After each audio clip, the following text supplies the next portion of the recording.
Bapa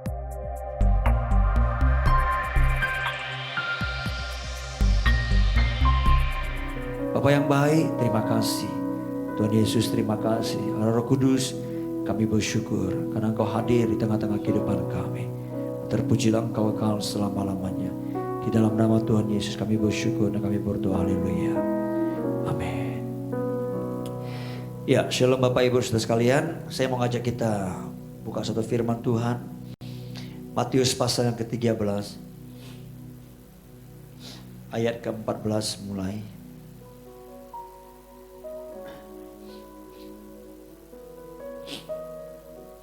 Ini ada satu pernyataan dari Tuhan, ya,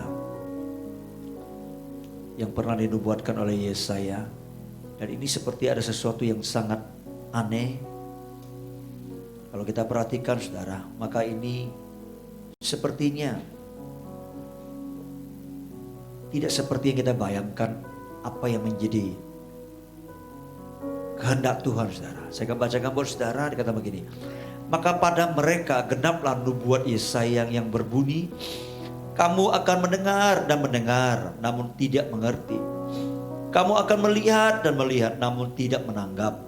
Sebab hati bangsa ini telah menebal, dan telinganya berat mendengar, dan matanya melekat tertutup, supaya jangan mereka melihat dengan matanya, dan mendengar dengan telinganya, dan mengerti dengan hatinya, lalu berbalik sehingga aku menyembuhkan mereka. Sepertinya ada satu pesan yang tersirat, kayaknya Tuhan tidak mau menyembuhkan mereka. Kayaknya Tuhan membiarkan mereka terus sakit. Kenapa? Karena di ayat terakhir yang kita baca ini, ya, dikatakan supaya jangan mereka melihat dengan matanya, dan mendengar dengan telinganya, dan mengerti dengan hatinya, lalu berbalik sehingga aku menyembuhkan mereka. Ini perikop ini berbicara tentang Tuhan menyampaikan perumpamaan-perumpamaan saudara, termasuk juga tentang tanah hati yang baik. Ya, dikatakan bahwa ada 4 jenis tanah. Ada tanah di pinggir jalan, ada tanah yang semak duri, ada yang berbatu-batu, lalu kemudian ada tanah yang baik seperti saudara. Ya, lalu kemudian setelah Yesus mengajarkan itu, memberikan ulasan perumpamaan itu, lalu murid-murid datang kepadanya bertanya, ya Tuhan, kenapa sih kalau Engkau berbicara mengajar kepada orang-orang Yahudi, kebanyakan orang itu dengan perumpamaan? Ya, lalu Yesus berkata begini, kepadamu diberikan karunia, ya, untuk mengetahui rahasia kerajaan surga, tapi kepada mereka tidak, saudara. Ya, lalu Tuhan menguraikan maknanya kepada mereka seperti itu, saudara. Lalu Tuhan katakan supaya nanti mereka ini yang mendengar. Mereka memang ingin mendengar, tapi tidak sungguh-sungguh mau mendengar. Mereka melihat tapi tidak sungguh-sungguh melihat gitu loh, mengerti, sungguh-sungguh ingin. Nah, saya percaya hari-hari ini kan, seperti kemarin saya katakan, ada banyak firman yang disampaikan, ada banyak pengajaran yang disampaikan, ada banyak artikel-artikel, tulisan-tulisan ya, yang dari firman Tuhan dikirim lewat media sosial, WA, Facebook, IG, apapun itu saudara. Ya, tapi seberapa banyak sih orang yang sungguh-sungguh memperhatikan?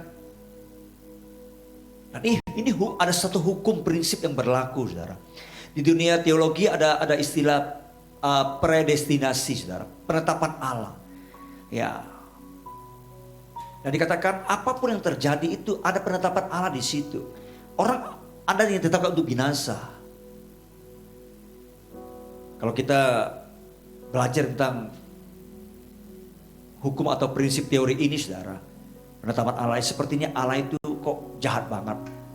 Kok menetapkan orang untuk binasa seperti itu, saudara? Sebenarnya bukan.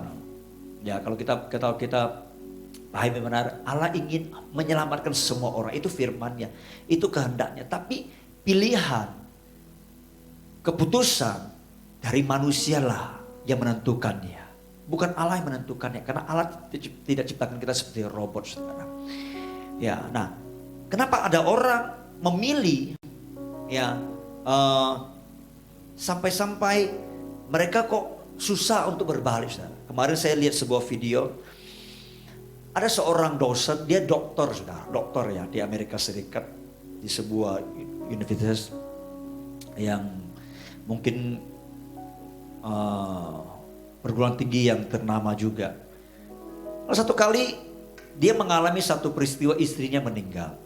Lalu dia depresi, dia stres, dia sedih sekali. Nah, kesedihan itu membuat dia memilih untuk menghabiskan banyak waktunya selain mengajar. Dia banyak menonton, makan, ngemil seperti saudara.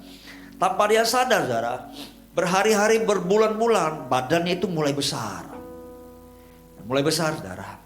Ya, mulai mungkin sudah sampai ratusan kilo seperti saudara. Nah, satu kali dia diberikan kesempatan untuk memaparkan sebuah presentasi saudara, seperti itu. Lalu saudara tahu ketika dia duduk di kursinya itu jatuh, artinya patah saudara. Dan semua mahasiswa dan orang-orang yang mengikuti presentasinya itu ketawa. Dan waktu kejadian seperti itu membuat dia sangat malu sekali saudara. Lalu dia pulang, dia mengambil keputusan. Aku mau berubah. Aku tidak mau badanku ini seperti ini saudara. Lalu dia mulai olahraga. Dia mulai kurangi makan ngemilnya, dia mulai kurangi nontonnya, seperti itu saudara. Ya, dia jalannya 1 hari, 2 hari, 3 hari, 4 hari, seminggu. Tapi apa itu saudara? Dia tak mampu untuk mengontrol kebiasaannya ngemil, kebiasaannya nonton saudara. Ya. Dan akhirnya apa itu saudara? Dia menyerah dengan kebiasaannya itu saudara. Ya, dia nggak bisa kembali kepada semula lagi. Badan yang ideal saudara. Nah, ada banyak orang seperti itu saudara. Hidup tidak memperhatikan apa yang Tuhan firmankan, teguran Tuhan, nasihat Tuhan berkali-kali disampaikan, sehingga penyampaiannya nasihat disampaikan firman Tuhan sepertinya sudah tidak terlalu bisa menjamah menyentuh hatinya. Tidak ada kuasa lagi sepertinya. Bukan berarti firman itu nggak berkuasa, teguran itu nggak berkuasa, tapi karena telinganya sudah tebal, hatinya sudah melenebal, hati nuraninya sudah mulai kandas seperti itu saudara. Sudah tidak berbicara lagi, sudah tidak ada sinyal lagi seperti itu saudara. Akhirnya membuat orang-orang seperti itu tidak mendengar. Walaupun mereka mungkin dalam kumpulan di gereja, mereka mungkin masih menonton orang khotbah, ya, melihat orang menyampaikan firman Tuhan, dikirimi WhatsApp artikel-artikel rohani, tapi mereka membaca tidak menyentuh lagi saudara. Kenapa? Karena sudah tebal telinga mereka, hati mereka sudah tebal di situ saudara. Dan itu yang membuat orang susah untuk berbalik. Ketika mereka berbalik, susah sekali untuk berbalik. Kenapa? Karena kebiasaan mereka itu mendorong mereka, mengikat mereka, membuat mereka tidak bisa kembali lagi saudara. Ini yang seringkali terjadi dalam kehidupan anak-anak Tuhan saudara. Mereka mengabaikan teguran. Ya. Nah saudara, Yesus berkata supaya mereka jangan berbalik dan mereka disembuhkan. Ada satu hal yang kalau kita lihat sangat aneh sekali. Masa Tuhan seperti itu sih? Ya kan? Tapi ini bukan kehendak Tuhan, tapi pilihan orang itu sendiri. Ya. Jadi kalau ada orang binasa, itu bukan karena Tuhan. Itu karena pilihannya, karena keputusannya saudara. Ya. Saya percaya Tuhan sangat mengasihi setiap kehidupan manusia. Yang bukti dia mengasihi adalah dia mau turun ke dunia dan dia mau mati dengan cara yang mengerikan, yang belum pernah terjadi sejak awal permulaan ciptaan ada di dunia ini saudara. Dia mengasihi manusia. Jadi saudara harus tahu bahwa wujud kasihnya tidak selalu berkat, tidak selalu ketenangan, tapi wujud kasihnya itu salah satunya adalah menegur kita.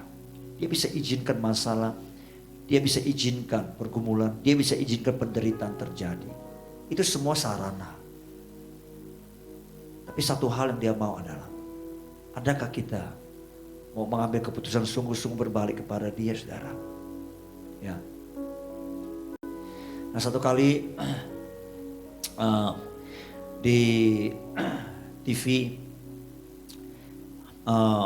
ditayangkan sebuah film. Film ini sangat inspirasi, saudara. Ada seorang pria, ya, setiap hari dia habiskan waktu malamnya untuk minum-minum. Ya, kalau dia sudah pulang kerja, dia akan singgah ke supermarket, dia akan beli beberapa botol bir untuk dia habiskan sepanjang malam itu, saudara. Ya, nah, satu kali dia pergi beli bir, dia pulang, ya, dia minum, saudara. Dia buka botol bir itu satu-satu, dia minum. Kalau orang sudah minum pasti sudah mulai agak sempoyongan, mulai agak mabuk seperti itu, mulai agak kurang sadar diri seperti itu. Ya, makin minum, hari makin menggelap seperti itu. Ya, akhirnya, saudara, sudah hampir larut malam, saudara. Tiba-tiba ada 2 orang pencuri datang menghampiri rumahnya.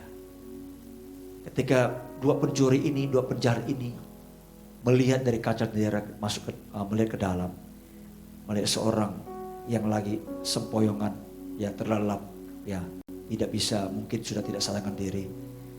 Ya, lalu kedua pencuri ini mulai mencongkel, saudara. Tiba-tiba anjing yang di rumah telinganya mulai bergerak. Kita tahu kalau anjing kalau sudah mendengar sesuatu pasti telinganya mulai bergerak. Ya, lalu dia menolehkan kepalanya. Dia melihat ke jendela. Ternyata ada 2 orang. Dia datang, dia lari ke jendela itu. Lalu dia menggonggong itu, saudara, ke pencuri itu. Pencuri mendengar gonggongan, pencuri lagi bersembunyi seperti itu, saudara. Ya, lalu kemudian anjing itu menghampiri tuannya itu yang lagi sudah mabuk. Dia gonggongi tuannya nggak bangun-bangun seperti itu. Ya, lalu pencuri itu mulai mengintip, lihat, nggak sadar juga seperti itu. Ini biarin anjing menggonggong. Pencuri mulai congkel seperti itu. Anjingnya mulai lari lagi ke jendela, menggonggong lagi seperti itu. Pencuri biarin, anjing kembali ke tuannya. Dia gonggong ke telinga tuannya. Tuannya nggak dengar lagi, saudara. Dia tarik celananya seperti itu, digigit seperti itu. Akhirnya menjadi, saudara, anjingnya lama-lama karena tuannya nggak bangun-bangun, saudara, dia gigit telinga tuannya, karena digigit sakit seperti itu, mulai sadar seperti itu, saudara. Dia buka matanya, dia lihat anjingnya, lalu kemudian dia lihat ada 2 orang dengan mata yang sudah agak sayu-sayu, dia lihat seperti itu. Anjingnya mulai menggonggong terus seperti itu, ya. Tiba-tiba dia ambil pistolnya dari belakang, dia langsung tembakan, dor seperti itu, saudara. Ya, apa itu, saudara? Yang ditembak itu anjingnya. Lalu kemudian anjingnya mati, dia tidur kembali, saudara. Banyak orang seperti itu, kan? Yang menegur, yang disalahkan. Yang menegur, yang dibenci. Yang menegur, itu yang tidak disukai, saudara. Itu kalau saudara baca di kitab Amsal, banyak yang seperti itu. Saya renungkan kitab Amsal itu, teguran itu, kata teguran itu ada 16 kali dicatat. Siapa yang membenci teguran, dia akan mengalami hukuman. Saudara harus tahu bahwa kadang Tuhan itu menegur kita sama seperti suara anjing yang tidak enak didengar. Begitu keras. Ya. Sebab Alkitab berkata didikan keras itu bagi orang yang sudah meninggalkan jalan yang benar. Dan siapa yang benci kepada teguran akan mati. Saya percaya kalau saudara sebagai orang tua, ya, waktu saudara mungkin jalan sama anak saudara, Tiba-tiba anak saudara itu berontak. Nggak mau dipegang. Masih kecil, masih balita. Lalu kemudian tiba-tiba dia lari. Dia melewati jalan saudara. Saya percaya sih sebagai orang tua. Saudara nggak mungkin berkata, nak, baliklah nak, balik.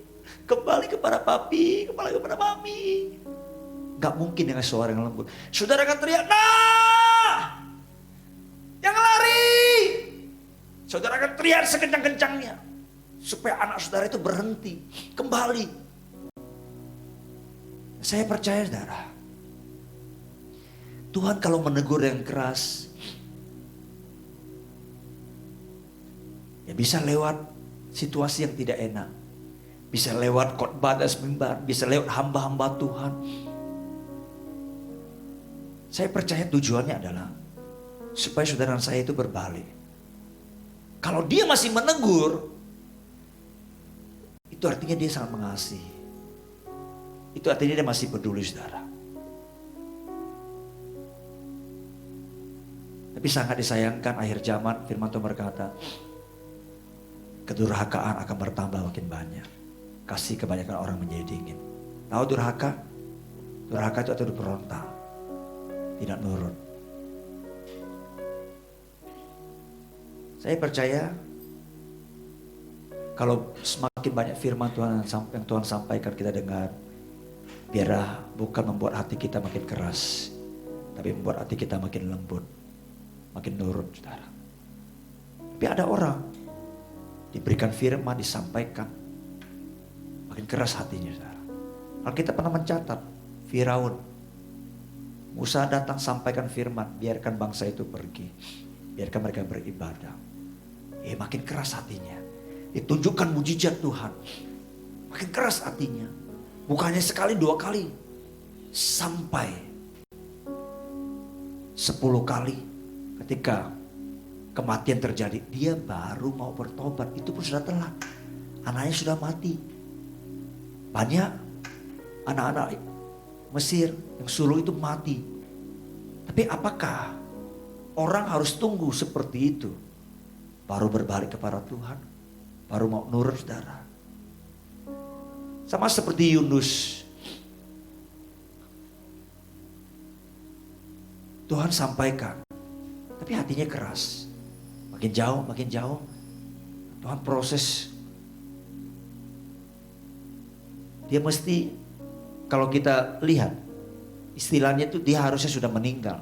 Gak ada orang bisa bertahan 3 hari, 3 malam di perut ikan. Gak ada. Itu harusnya sudah mati saudara. Lalu Tuhan berikan kasih karunia. Saya percaya setiap waktu yang Tuhan berikan, kalau kita masih mendengarkan firman, mendengarkan teguran, mendengarkan nasihat, ya bukan hanya di mimbar, lewat siapapun saudara. Itu adalah waktu kasih karunia buat kita. Jadi saya berharap kita jangan membenci orang yang menegur kita. Kita jangan mensalahpahami orang yang memberikan teguran buat kita saudara. Paulus berkata begini, apakah kalau aku mengatakan kebenaran kepadamu, aku sudah menjadi musuhmu? Saya percaya saudara, Tuhan ingin kita disembuhkan, Tuhan ingin kita dipulihkan, Dia ingin kita diselamatkan. Tapi keputusan kembali kepada kita saudara. Saudara tahu kalau Tuhan berkata jangan lakukan itu, saudara mesti nuruti. Kalau enggak, saudara sedang berjalan di luar kehendaknya. Saya berharap jangan kita merasa sudah aktif gereja ibadah, ya ikut mesbah seperti ini, kita sudah merasa benar. Tapi kalau kita tidak bertumbuh di dalam kebenaran firman Tuhan, kita tidak bertumbuh ke arah Kristus, sebenarnya kita ini hanya beragama saja. Kalau firman Tuhan berkata kepada Anda, kepada saudara mungkin,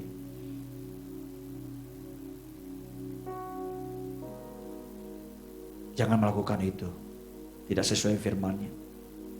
Anda mesti nurut, saudara. Ya, tapi seperti kemarin saya katakan, manusia punya kehendak bebas, punya pilihan. Sekalipun di tengah-tengah perhimpunan gereja, persekutuan yang mungkin khotbahnya sangat keras pun, tapi kalau hatinya dia memilih untuk tidak nurut, kita bisa salahkan. Pilihannya sendiri. Tapi ingat, ada konsekuensinya. Saya sudah sampaikan kemarin, kita sudah melihat belasan tahun, puluhan tahun kita pelayanan, ya, ke gereja bawa selingkuhannya, tanya siapa sepupunya, ya kan, hamil baru tahu, keluarganya hancur, cerai, menikah dengan yang lain. Ini hanya satu kasus, banyak hal yang lain, saudara. Sebagai orang tua rohani, gembala, sangat sedih kalau melihat jemaat, melihat anak Tuhan itu tidak hidup dalam kebenaran Tuhan. Sangat sedih. Ya. Kalau saya pribadi, saya hanya bisa berdoa. Kalau orang itu sudah tidak mau diarahkan, seperti Paulus berkata, ya serahkanlah kepada iblis. Kalau ada kasih karunia Tuhan, mungkin dia bisa berbalik. Tapi saya berharap kita semua yang setiap hari datang kepada Tuhan, ayo jangan sampai justru sebaliknya hati kita menjadi keras, jadi kebiasaan. Tidak ada penghormatan, respek kepada firman Tuhan. Karena itu penting kita jaga hati kita. Karena disitulah terpancar kehidupan. Amin Bapak Ibu Saudara sekalian. Ya, saya percaya sekali lagi kalau kita mendengarkan seperti yang tadi Yesus sampaikan, ya. Kalau kita mendengarkan, kita mengerti, kita memahami.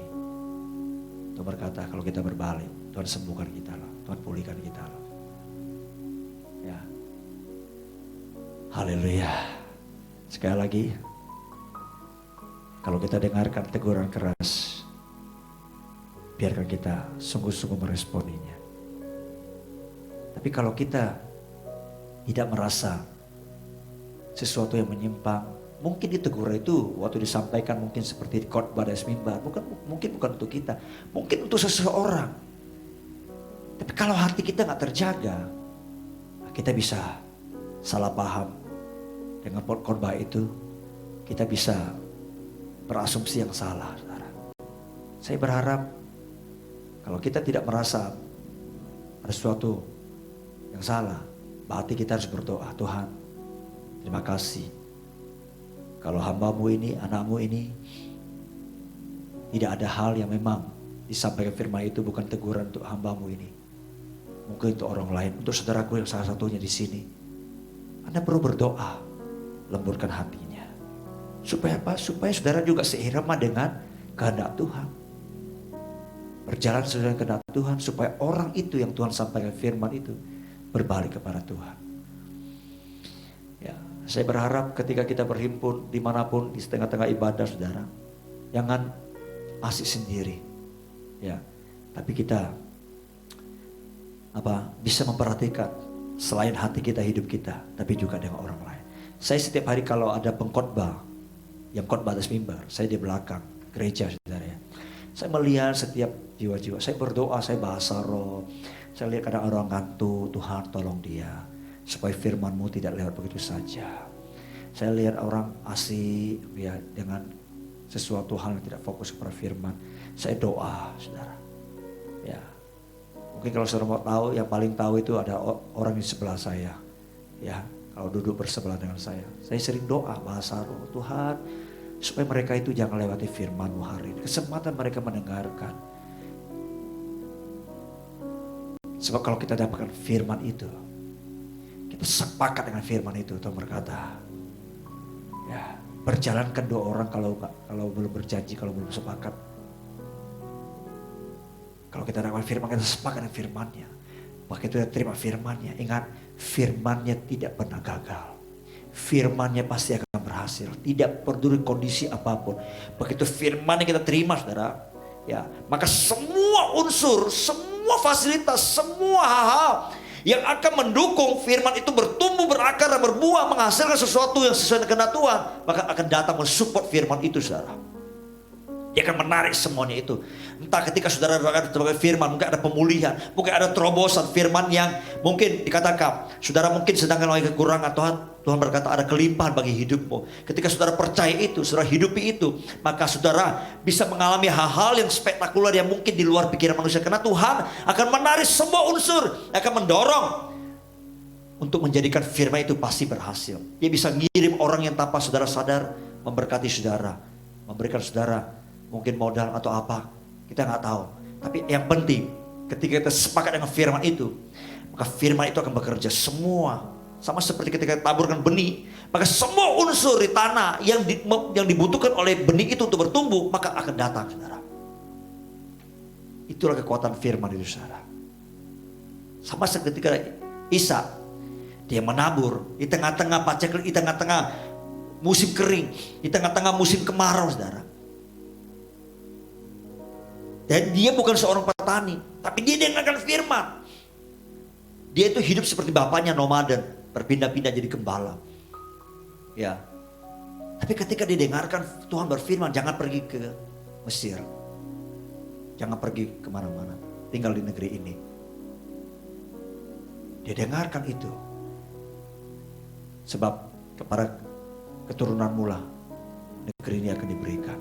Dan oleh keturunanmu itu semua bangsa akan diberkati. Dia dengar. Begitu dia dengar, saudara, firman itu dia rema, panggil imannya. Sebab ketika dia dengar keturunan, itu dalam bahasa Indonesia seed itu benih. Lalu membuat dia, benih. Benih aku harus tabur ya. Hikmat muncul, dia harus tabur. Dia bukan seorang petani. Tapi kata firman itu dia rema, ada hikmat di dalamnya. Akhirnya dia ambil tindakan sesuai dengan rema itu, dia tabur. Alkitab mencatat dalam tahun itu juga dia menuai 100 kali lipat, saudara. Betapa luar biasa kekuatan firman itu. Kalau kita dengarkan firman, entah firman menegur, entah firman yang memulihkan, entah firman yang menginsapkan, entah firman yang memberkati, entah firman yang mengencourage, entah firman yang memberikan semangat, entah firman yang mengajar kita mengampuni orang. Lakukan itu, saudara, maka kita akan mengalami kekuatan firman itu dalam hidup kita, saudara. Saya berdoa setiap hari kalau kita terima firman, kita bersyukur. Itu artinya Tuhan mengasihi kita, saudara. Amin. Bapak Ibu saudara sekalian, kiranya apa yang saya sampaikan memberkati Bapak Ibu saudara di rumah. Haleluya. Mari kita datang kepada Tuhan.